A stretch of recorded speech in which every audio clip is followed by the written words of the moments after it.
Assalamualaikum warahmatullahi wabarakatuh. Salam kenal, nama saya Medi Tilaksana Dwi Abadi atau biasa dipanggil dengan Medi. Di video kali ini saya akan mencoba menjelaskan tentang perkuliahan dengan mata kuliah komunikasi antar pribadi. Saya bekerja sebagai dosen pada program studi hubungan masyarakat Universitas Pembangunan Nasional Veteran Yogyakarta. Saya menempuh studi S1 di UPN Veteran Yogyakarta Ilmu Komunikasi dengan konsentrasi Public Relation. Dan saya melanjutkan studi S2 di Universitas Gadjah Mada Yogyakarta, jurusan Ilmu Komunikasi Manajemen Komunikasi. Mata kuliah komunikasi antar pribadi merupakan mata kuliah wajib sebagai dasar pembelajaran mahasiswa sebelum nantinya mahasiswa terjun ke masyarakat. Komunikasi antar pribadi atau biasa disebut dengan Interpersonal Communication merupakan mata kuliah dengan bobot 3 SKS yang dijalankan dalam 14 pertemuan tatap muka kelas, 1 kali UTS, dan 1 kali UAS. Pembelajaran komunikasi antar pribadi dilaksanakan dalam metode ceramah, demonstrasi, dan studi kasus.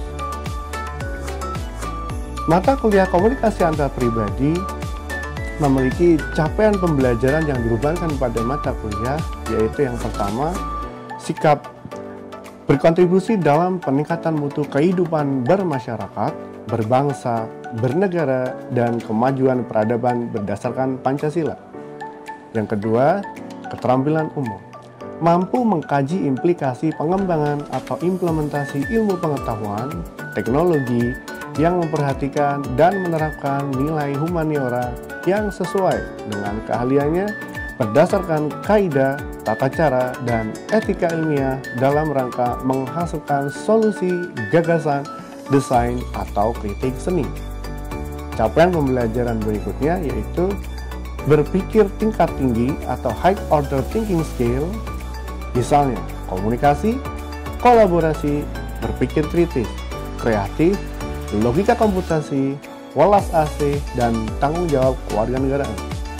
Capaian pembelajaran yang dibebankan yang terakhir yaitu adalah keterampilan khusus, yaitu mampu melakukan analisis atau kajian terhadap masalah atau isu komunikasi dalam berbagai konteks menggunakan konsep dan teori komunikasi yang relevan. Capaian pembelajaran mata kuliah pada komunikasi antar pribadi terbagi menjadi 3 kategori, yaitu kemampuan mahasiswa untuk bertukar pesan secara verbal dan non-verbal, bisa body gesture, mikromimik, paralinguistik, dan lain sebagainya. Yang kedua, mahasiswa akan dituntut agar mampu melakukan negosiasi, one-on-one communication, ketika bertukar pesan atau berkomunikasi, berinteraksi dengan individu yang lain, diharapkan juga bisa bernegosiasi. Kemudian yang terakhir adalah mampu mengelola hubungan antar manusia. Program studi hubungan masyarakat pada dasarnya adalah pengelolaan tentang bagaimana antar individu itu bisa saling berinteraksi, berkolaborasi, bisa dalam konteks manajemen konflik, atau bisa juga dalam konteks solusi, atau bahkan sampai pada tahap menimbulkan konflik itu sendiri. Bahan kajian pada mata kuliah komunikasi antar pribadi terdiri dari 11 chapter atau 11 subtopik pembelajaran, yaitu yang pertama, dimensi komunikasi interpersonal, karena sebagai individu bisa juga berdiri atau berbicara, bertukar pesan sebagai individu dengan sejawatnya, bisa seusianya, bisa antar institusi, dan lain sebagainya. Yang kedua, prinsip dasar komunikasi interpersonal. Kembali lagi tadi capaian pembelajaran mata kuliahnya adalah bisa berkomunikasi verbal dan non-verbal. Verbal harus ditunjang dengan non-verbal yang juga bisa memicu beragam penciptaan mana pada lawan bicara atau komunikasi. Berikutnya ada dinamika budaya. Komunikasi antar pribadi juga tidak luput dari keragaman budaya yang ada di Indonesia itu sendiri, kebinekaan. Ada perbedaan suku, bahasa, dan kebiasaan yang tentu memicu perbedaan penciptaan mana pada antar interaksi pesan di lingkungan masyarakat itu sendiri. Kemudian ada persepsi diri, karena sebagian kecil dari interpersonal berawal dari intrapersonal itu sendiri. Bagaimana sang komunikator atau seseorang nantinya ketika dia sudah belajar mata kuliah ini, mahasiswa mungkin nanti ketika dia sudah selesai mempelajari mata kuliah ini bisa kemudian menata kembali bagaimana harus bersikap, karena ada CPL sikap juga yang harus dipraktekkan. Kemudian ada seni mendengarkan. Untuk bisa menjalankan komunikasi yang efektif, efisien, atau persuasif, maka salah satu kemampuan yang harus dikuasai adalah mendengarkan. Dalam konteks bahasa Inggris, ada perbedaan makna antara hearing dan listening. Nah, dalam mata kuliah ini difokuskan pada listening, yaitu menyimak atau mendengarkan dengan penuh perhatian. Karena dalam proses mendengarkan itu sendiri, maka ada nilai-nilai non-verbal yang bisa memicu kelogisan, rasional, dan emosional yang berpengaruh pada bagaimana memaknai atau bagaimana bertindak terhadap lawan bicara.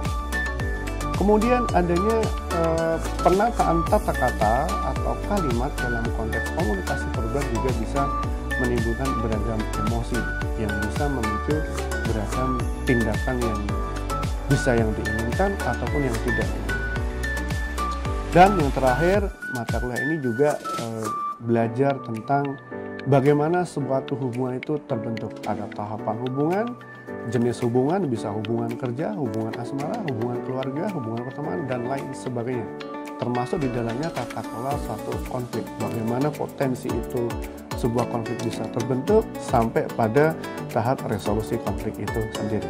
Sumber pustaka pada mata kuliah komunikasi antar pribadi menggunakan buku dari karangan Joseph DeVito, seorang pakar komunikasi antar pribadi yang berjudul The Interpersonal Communication Book edisi 13.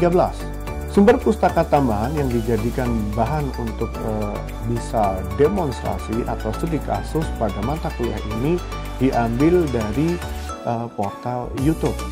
Di sana terdapat banyak sekali scene atau potongan adegan bisa film, bisa game, bisa podcast, ataupun iklan. Interaksi antara dua manusia ketika saling bertukar pesan, yang kemudian dikaji, dibahas, dianalisis di dalam kelas untuk kemudian dicari seperti apa plus minusnya, kebaikan, keburukannya, dan bagaimana untuk mengevaluasi suatu interaksi antar manusia agar bisa menjadi lebih baik, sehingga pesan utama yang ingin disampaikan si komunikator bisa tersampaikan ke komunikan secara tepat.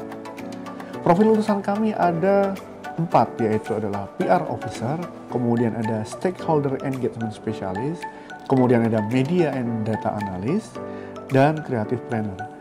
Keempat profil lulusan tersebut membutuhkan sekali kemampuan individu untuk bisa berkomunikasi interpersonal atau komunikasi antar pribadi, satu lawan satu atau one-on-one communication, untuk bisa menjalankan tugas sebagai peranata humas, untuk bisa menjalankan tugas mengelola satu hubungan dengan beragam pemangku kepentingan, untuk bisa menjadi data analis, menjalin institusi dengan media, dan untuk bisa menjalankan usaha di bidang industri kreatif. Tentu kemampuan pemasaran, kemampuan untuk bisa negosiasi, lobbying, atau kemampuan untuk istilahnya menciptakan satu pesan yang mengandung unsur bisa persuasi, bisa hiburan, bisa edukasi, ataupun ancaman dan lain sebagainya. Tentu berawal dari kemampuan komunikasi antar pribadi.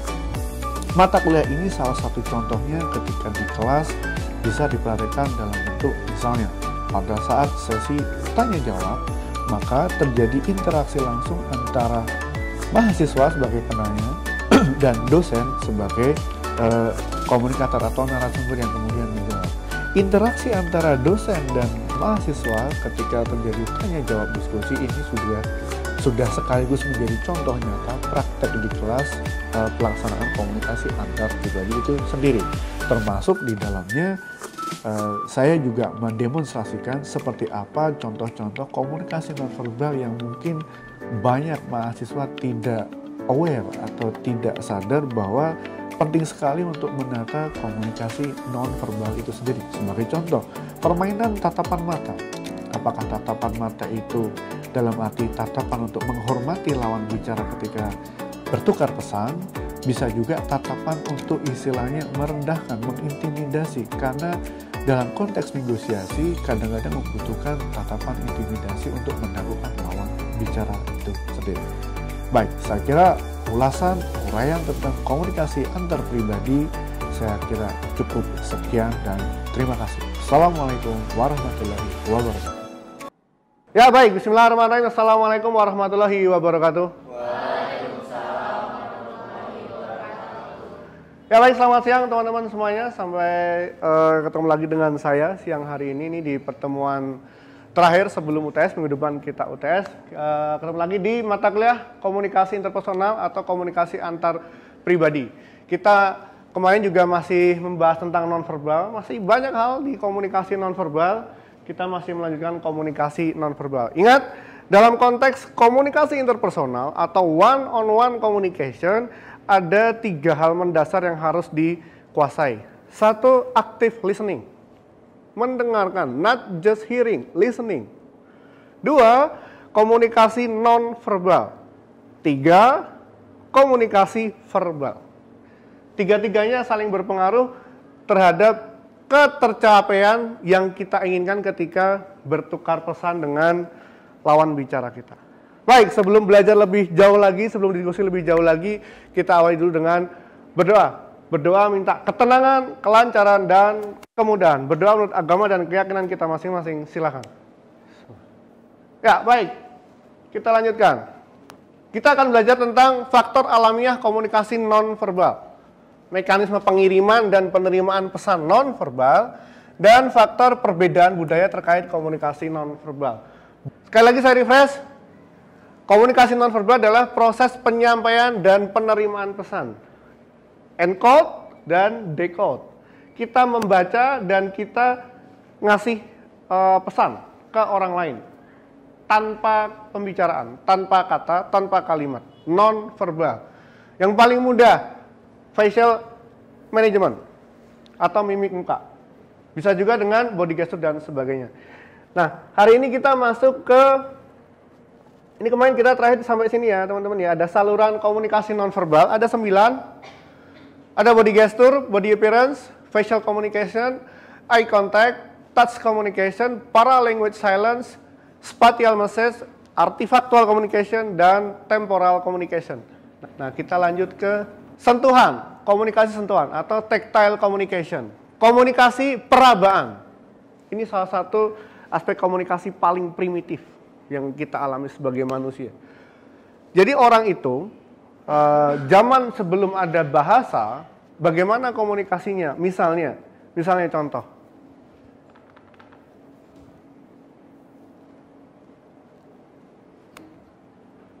Bingung.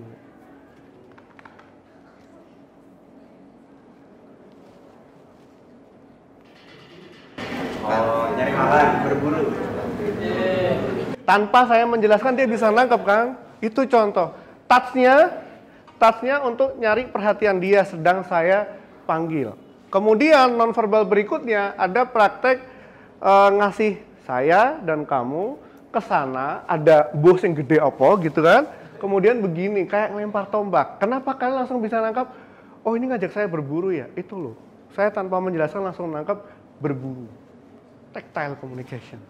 Kalau untuk anak-anak, contoh lahir sampai usia paling di bawah 2 tahun ya, belum bisa bicara atau bahasanya masih belepotan.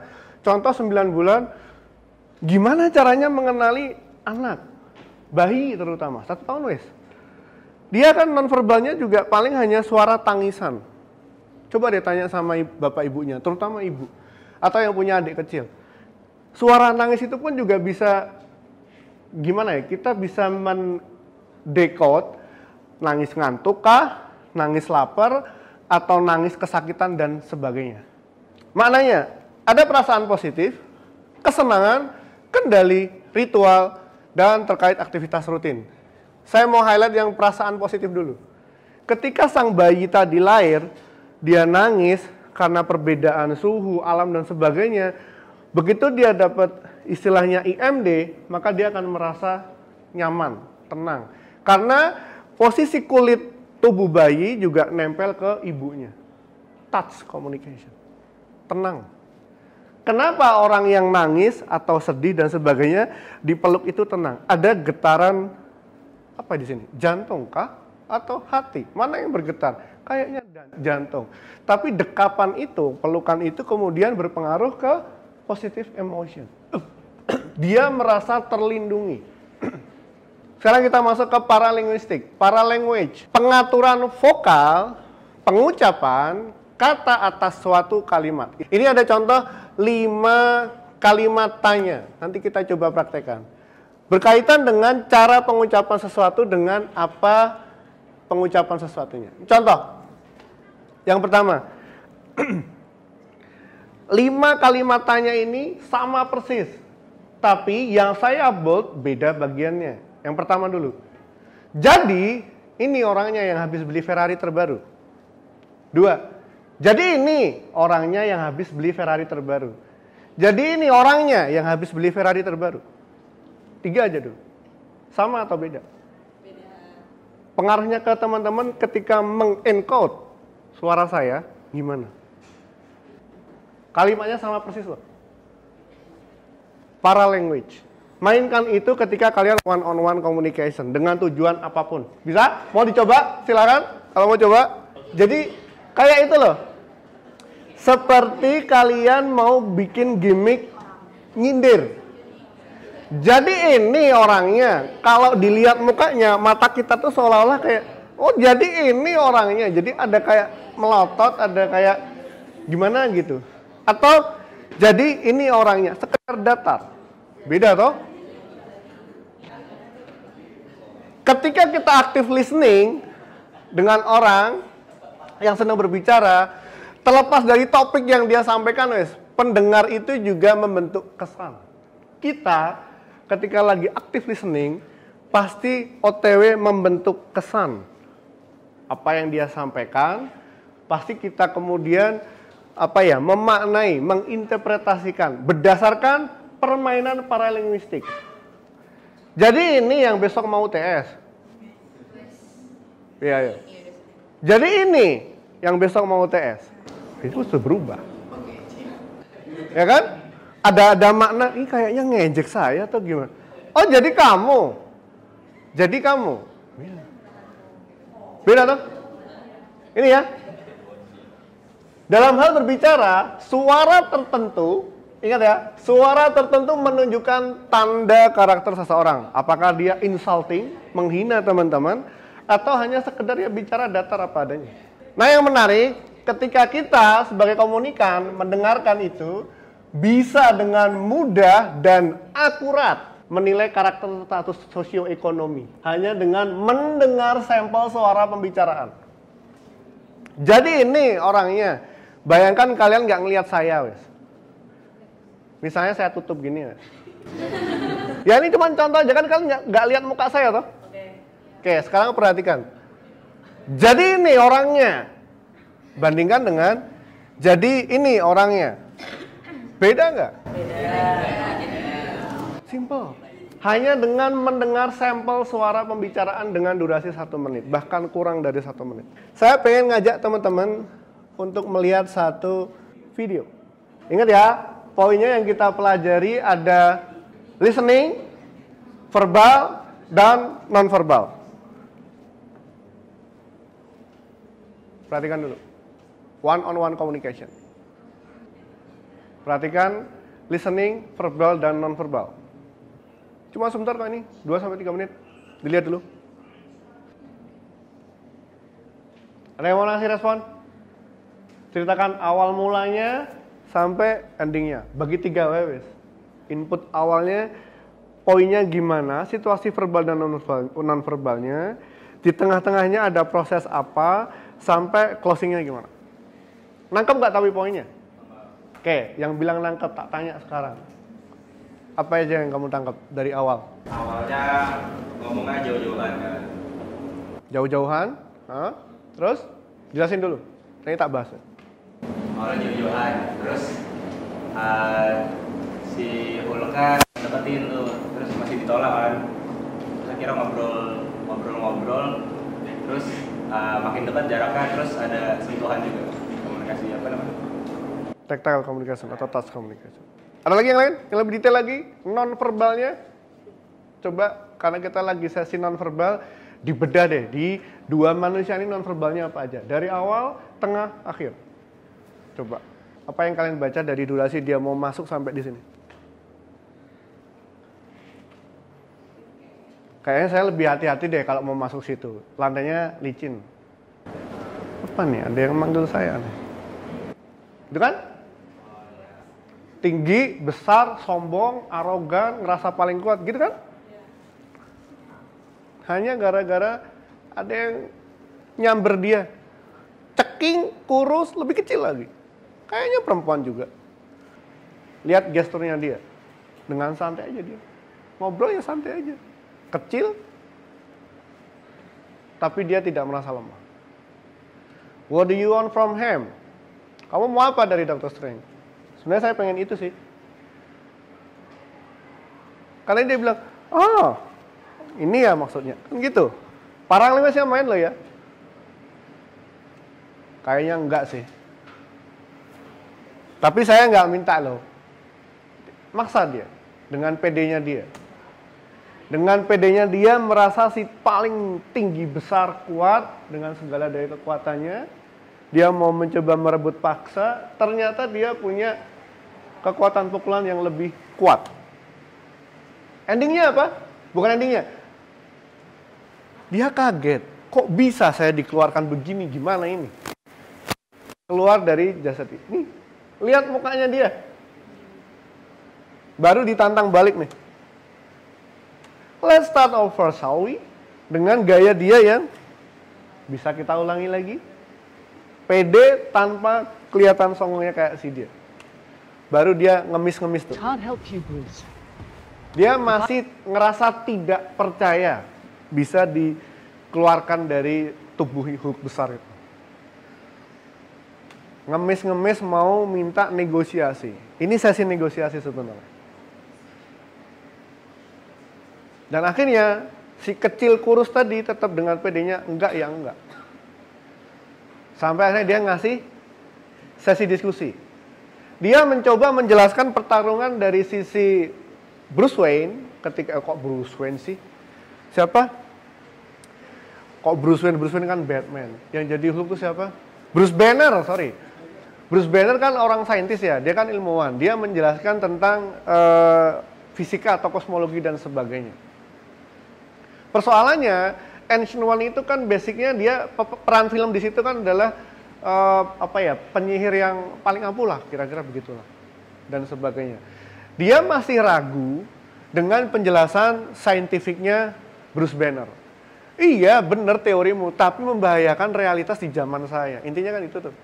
Dia masih mencoba memperhatikan, lihat mukanya, lihat matanya, lihat eye contact-nya dia. Can your science prevent all that? Dia nantang. Sang penyihir nantang, apa iya dengan saintifikmu itu, keilmuan sains itu, bisa betul-betul menyelamatkan realitas yang multirealitas dalam konteks film itu. Dan dia juga mengakui nggak bisa, tapi dia mencoba meyakinkan lagi. Lihat perubahan mimiknya di Ancient One. Memperhatikan juga ke dia, ke Bruce Banner. Lihat, ada jeda diam. Sebenarnya dia percaya, dia masih nggak percayanya karena melupakan satu hal penting. Masih coba nego. Ternyata Bruce Banner masih punya daya tawar untuk negosiasi. Ingat ya, verbal dan non-verbal. Then why the hell did Strange give it away? Dengan mimik kayak gitu, dengan kalimat begitu. Penekanan yang kedua, perhatikan. Pertama dia kaget dulu. What did you say? Diulang dengan penekanan yang seperti ini. Masih nggak percaya dengan penegasan kembali. Dengan serta-merta kah, willingly, dipertegas lagi. Sampai dia ngejar tatapan mata. Lihat ya. Tadi ada tatapan mata ya? Dikejar lagi. Dia masih nggak percaya. Digas balik sama dia. Kenapa? Ya saya nggak tahu lah. Mungkin dia yang bikin kesalahan. Dan ini dia lagi. Eye contact, penegasan eye contact. Sampai Zona proksemiknya yang tadinya segini diperdekat lagi. Ngelihat langsung ke matanya. Perhatikan, non-verbal. Ada jeda waktu sekian detik.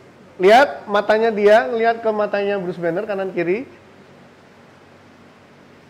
Konteksnya hanya film fiksi, tapi dalam konteks verbal non-verbal ini kita bisa pelajari nih. Akhirnya dia memutuskan kasih. Nah yang menarik di sini juga, udah mau closing tuh, negosiasinya closing tuh.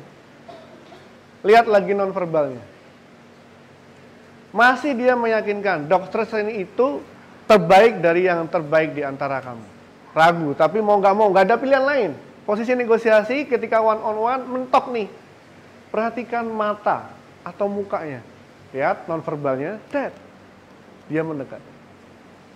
I'm counting on you, bros. Si raksasa besar. Mendekatkan diri. Lihat matanya dia. Non-verbal. Verbal, listening. 3 hal mendasar ketika kalian one-on-one communication harus dikuasai. Baik lagi. Sampai sini dulu. Ada yang mau ditanyakan? Clear or unclear? Mungkin yang saya highlight ini ya, teman-teman ya. Diam, paralinguistik, sentuhan, eye contact. Yang kalian pakai setiap hari pasti. Dimanapun kalian berada. Hati-hati. Baik, silakan teman-teman. Ada yang mau ditanyakan? Ya, silakan. Mas Padi, saya ingin bertanya. Bagaimana jika tidak terjadi kesesuaian antara ekspresi dan komunikasi nonverbal? Terima kasih. Apa yang diucapkan tidak sesuai dengan mikromimik. Maka di sini ada poin menipu. Palsu. Nonverbal bisa mempengaruhi dan menipu atau palsu. Ingat, makna, meaning itu ada di komunikan. Contoh sederhana. Atau pakai kalimatnya tadi juga bisa. Selamat ya, sudah lulus ujiannya, semoga berkah. 1. Bandingkan dengan, selamat ya, sudah lulus ujiannya, semoga berkah. Nah kan, langsung auto, gitu kan? Nah. Itu yang bisa kita lakukan di nonverbal ketika bermain antara yang diucapkan dengan nonverbalnya tidak sinkron. Yang paling gampang dideteksi adalah raut muka. Persoalannya ketika tadi kalian nggak bisa ngelihat mukanya, kalian akan menentukan tonasi nadanya tadi loh. Naik turunnya kata-kata yang diucapkan oleh si komunikator. Sehingga dampaknya itu memicu makna yang beragam. Komunikasi antar pribadi itu belajar tentang bagaimana kita berinteraksi sebagai manusia dengan manusia yang lain. Gitu ya, teman-teman ya, jangan disalahgunakan. Ini hanya ilmunya kita pelajari tentang nonverbal sampai hari ini. Untuk UTS, sekali lagi untuk UTS. UTS insya Allah bisa dipastikan take home. Teknisnya nanti saya nggak tahu karena Spada masih mati, berarti alternatifnya pakai G-form atau email. Sama aja sebenarnya sih. Sama aja. Tinggal mana ya nanti tak buat aja. Nah, poin-poin soalnya seperti apa ya nanti Jumat lah tak kasih. Jumat semuanya aja. Saya habis ini ketemu Pak Edi untuk diskusi tentang itu, finalisasi poin-poin apa aja. Untuk materi nanti jelas bisa diakses. Saya carikan penggantinya, ganti link aja karena Spada masih mati karena kena masalah kemarin. Gitu ya. Sekali lagi teman-teman, terima kasih sudah join di kelas saya. Selamat UTS, selamat mudik, selamat lebaran, matur nuwun sangat. Mohon maaf atas segala kesalahan, keburukan dan kekurangan saya selama mengajar. Sekali lagi mohon maaf lahir batin, salam buat keluarga yang mau mudik, hati-hati dan sebagainya. Lama kita nggak ketemu, paling 1 bulan lebih. Jaga kesehatan, jangan banyak-banyak makan santan dan sebagainya. Ingat, besok ada sawalan trah keluarga besar. Permainan verbal, nonverbal, dan listening. Pertanyaan-pertanyaan dan sebagainya ini boleh diperhatikan, silakan saja. Tapi jangan yang jahat-jahat, oke? Pertanyaannya kapan lulus, gimana kuliahnya, punya pacar enggak, kapan nikah, dan sebagainya. Silakan nanti paling gampang, diam. Diam adalah emas, bisa juga tuh mau dipakai, silakan saja. Baik, terima kasih kuliah saya akhiri. Assalamualaikum warahmatullahi wabarakatuh.